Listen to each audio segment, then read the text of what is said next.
Securities. This is an initiative that is being undertaken by Altex, a securities company, teaching traders how to trade stocks and earn extra revenue. The details. In a population of about 44 million Ugandans, about 130,000 are estimated to be investing into the stock markets. So many sensitive organizations, of course, they're coming up with these initiatives to ensure that people are sensitized about stocks.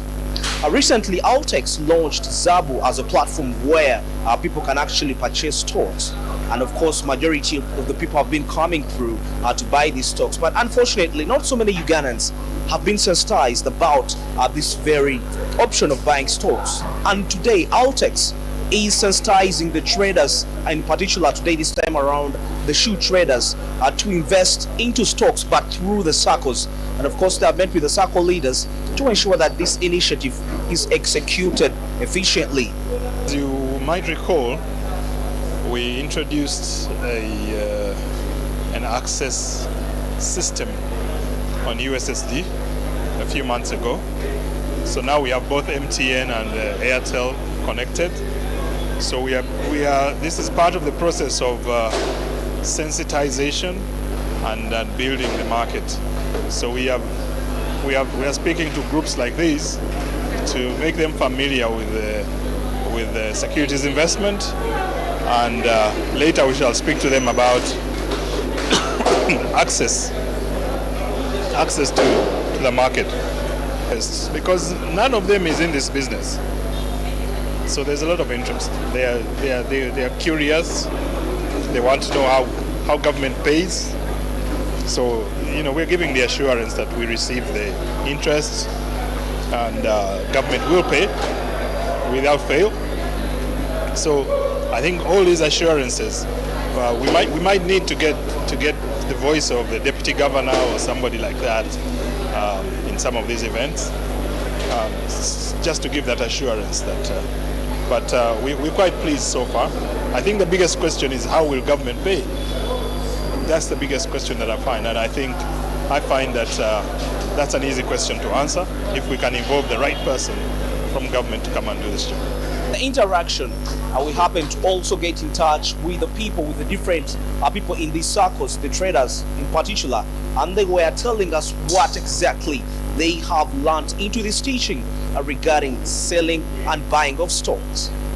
They were not easy, but what I just learned is that I can get more profit into saving with little money, and I get more profit. Of course, everyone outside there, they like to get more money, more than they have. So why don't I invest?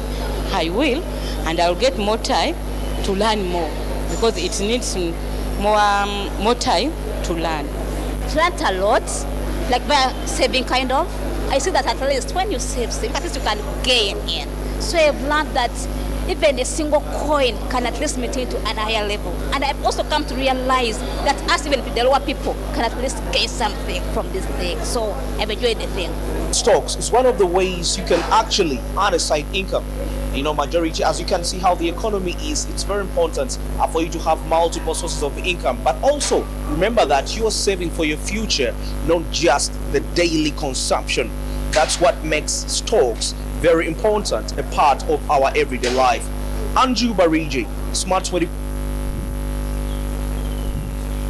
Regarding teaching the traders on how actually to trade stocks and earn an extra revenue, and of course that's an initiative that is being put up by Altex Securities for the local traders, in particular the shoe traders this time around, but through their circles.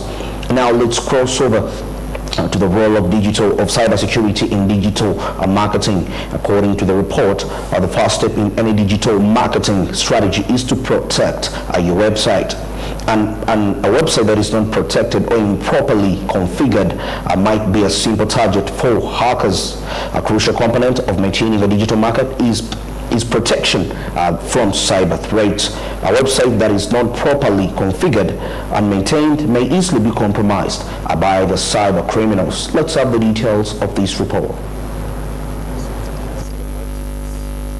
Cybersecurity is the protection of information systems, networks, and other technologies from damage, theft, and unauthorized access.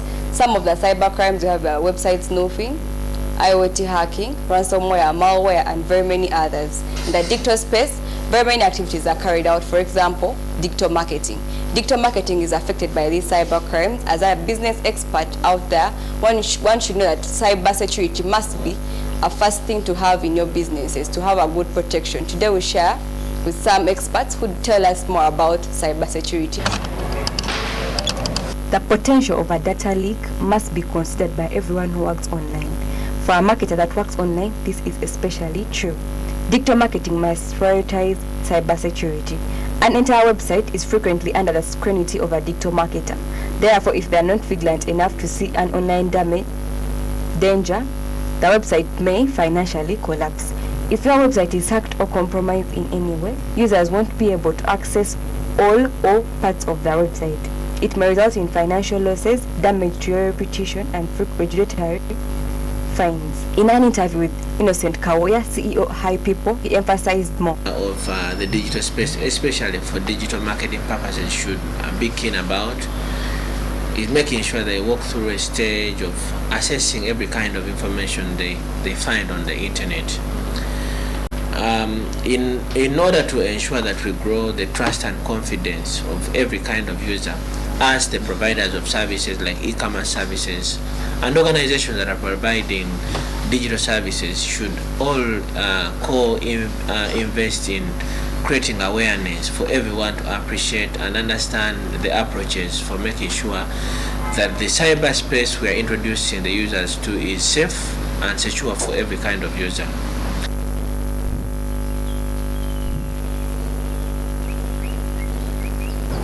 That's regarding cybersecurity and digital marketing, that the relationship between those two concepts. And now let's switch to the National Guidance Policy draft, as the government is aware that a major strategic obstacle to Uganda's socio-economic progress since independence is a lack of an ideological direction and a lack of understanding of the national vision. Therefore, the National Guidance Policy was developed by the Ministry of ICT and National Guidance as a tool to drive the nation's ideological growth. Let's have the details of this report.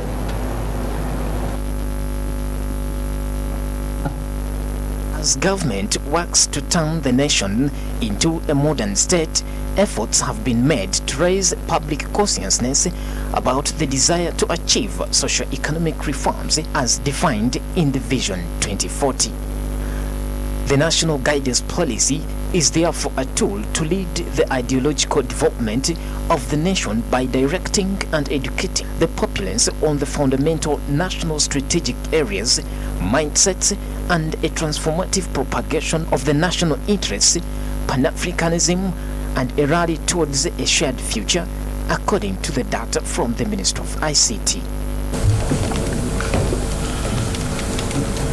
So as it is being developed, we have to have an all-inclusive approach to developing this policy. That is why today, because it is a national guidance policy, a policy that is going to guide this nation, and even people outside the nation, we are calling upon everybody to come and be a part of this discussion. Not everybody as in one by one individual, but representations of different segments of the people that we want to engage with to contribute to this. So we believe that if we get this input, then we are coming up with a policy that people own, that people have agreed to, and therefore when we start coming to the implementation, because remember, a policy is just that that shell within which you're supposed to operate. Then after you come up with the shell, you start saying, okay, we want to walk this way. You have to move 2 steps first and then run all that. According to the Minister of State for ICT, Baluku Kabyanga, this policy articulates Uganda's national ideological orientation and unites all stakeholders around a single guiding framework on matters of national concern.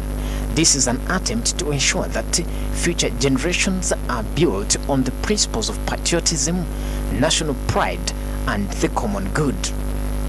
We are trying now to bring out national ideology vis-a-vis party ideology.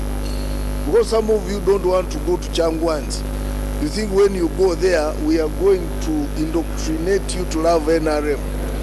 But we want to tell you, look, the party ideology, the NRM ideology feeds in the national ideology. Even when you don't love our party, you should love your country. So now we are bringing out national ideology vis-a-vis party ideology. So what identifies us as Uganda, sometimes are a few things which are not positive. I don't want to go into them. Why? Because as a nation, we have not sat down to discuss, to dialogue and agree that these are the few or the many things which are going to identify us. And it affects many aspects of our country, even the economy. If Jamaica can sell reggae music, many years after Bob Marley passed on, up to now they can sell incredible reggae music. While we know it was not evolved or invented in Jamaica. Uganda has one of the highest youth-to-population ratios in the world. According to the Uganda Bureau of Statistics 2021 report, 47.9% of the young people are under the age of 14.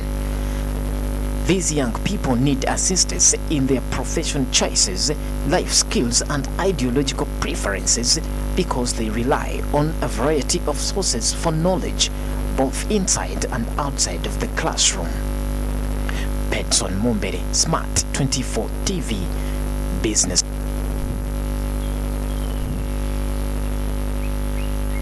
That's regarding the national guidance policy draft. And of course, we all know that for a nation to develop, there ought to be an ideological direction to ensure that you can actually understand the vision of the nation. Where there is a vision of the nation, definitely progress is inevitable.